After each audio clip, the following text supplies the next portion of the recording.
Ora mund të mbetet gjithmonë e njëjtë, Spanja kërkon ndryshimin e madh në BE. Spanja do t'i kërkojë Bashkimit Evropian të ndalojë ndërimin e orës 2 herë në vit duke filluar nga viti 2026.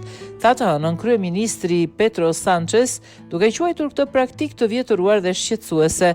Këtë javë ne i ndërojmë sërish orat, tha ai në një video të postuar në mediat sociale.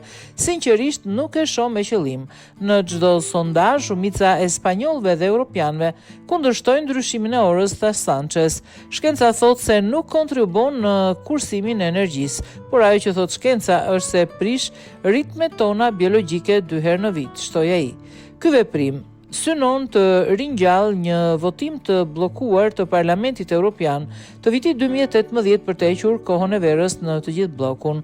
Sot Spanja do t'i bëjë thirrje Këshillit Evropian të ndërrojë atë votë dhe të ndalojë përfundimisht ndryshimin e orës në vitin 2026, thash Sánchez, duke u referuar një propozimi që u ngrit në takimin e Këshillit të Transportit, Telekomunikacionit dhe Energjisë në Luksemburg më vonë të hënën. Sánchez u paraqiti iniciativën si pjesë të qeverisjes efektive të demokratëve.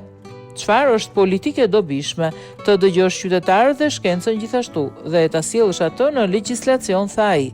Megjithatë, ajo që Sánchez nuk sqaroi është se cilën zonë kohore do ta miratonte Spanja përgjithmonë nëse eliminohen ndryshimet 2 vjeçare të orës. Zona kohore e Spanjës është tashmë një kuriozitet, megjithatë shtrihet në perëndim të meridianit kryesor në përputhje me Mbretërinë e Bashkuar dhe Portugalin.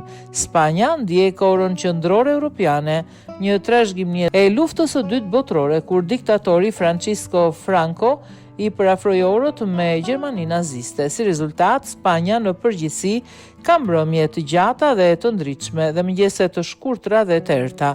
Aktualisht lindja e diellit në A Coruña në Spanjën veriperëndimore është në orën 8:55 mëngjesit, që do të thotë se shumë punëtor dhe student i fillojnë ditët e tyre në errësirë të plotë.